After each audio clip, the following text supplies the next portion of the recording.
অন্তর্বর্তীকালীন সরকারের যুব ও ক্রীড়া উপদেষ্টা আসিফ মাহমুদ সজীব ভুঁইয়া জানিয়েছেন, ব্যক্তিগতভাবে তিনি চান সাকিব আল হাসানের মতো একজন ক্রিকেটার দেশের মাটিতে খেলেই টেস্ট ক্রিকেটকে বিদায় জানান।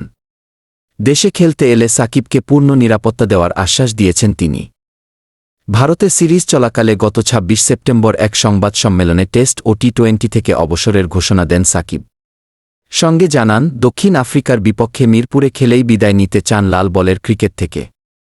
মিরপুরে শেষ টেস্ট খেলার ইচ্ছার কথা জানিয়ে সাকিব কানপুরে বলেছিলেন, আমি যেন গিয়ে খেলতে পারি এবং নিরাপদ অনুভব করি।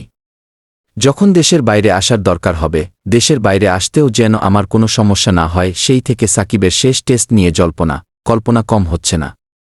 সংযুক্ত আরব আমিরাতের শারজায় নারী টি-20 বিশ্বকাপ দেখতে গিয়ে বৃহস্পতিবার ক্রীড়া উপদেষ্টা সাংবাদিকদের বলেছেন, তিনি অর্থাৎ সাকিব এমন একজন খেলোয়াড় যার দেশের জন্য অনেক অবদান রয়েছে।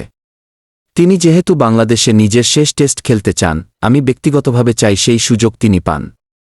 দেশে এলে সাকিবের নিরাপত্তা নিশ্চিত করার প্রতিশ্রুতি দিয়ে উপদেষ্টা আরেকবার বলেছেন, আমাদের একজন খেলোয়াড়কে অবশ্যই আমরা সর্বোচ্চ নিরাপত্তা দেব। কারো বিরুদ্ধে কোনো অভিযোগ থাকলে সেটা ভিন্ন বিষয়।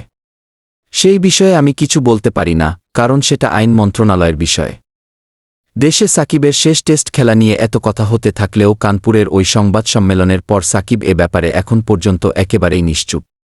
ভারতে টেস্ট সিরিজ শেষে তিনি চলে গেছেন যুক্তরাষ্ট্রে, কিন্তু শেষ টেস্ট খেলা নিয়ে তার মুখ থেকে আর কিছু শোনা যায়নি।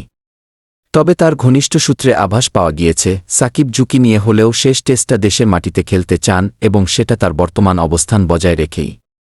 ওদিকে বিসিবি সূত্রে জানা গেছে, দক্ষিণ আফ্রিকার বিপক্ষে 2 টেস্টের দল নির্বাচনের ব্যাপারে গাজী আশরাফ হোসেনের নির্বাচক কমিটির প্রতি সাকিবকে নিয়ে বিসিবির শীর্ষ পর্যায় থেকে এখন পর্যন্ত বিশেষ কোনো বার্তা নেই। তাই ক্রিকেটীয় বিবেচনায় সাকিবকে রেখেই দক্ষিণ আফ্রিকা সিরিজের দল গঠন করবে বলে জানা গেছে।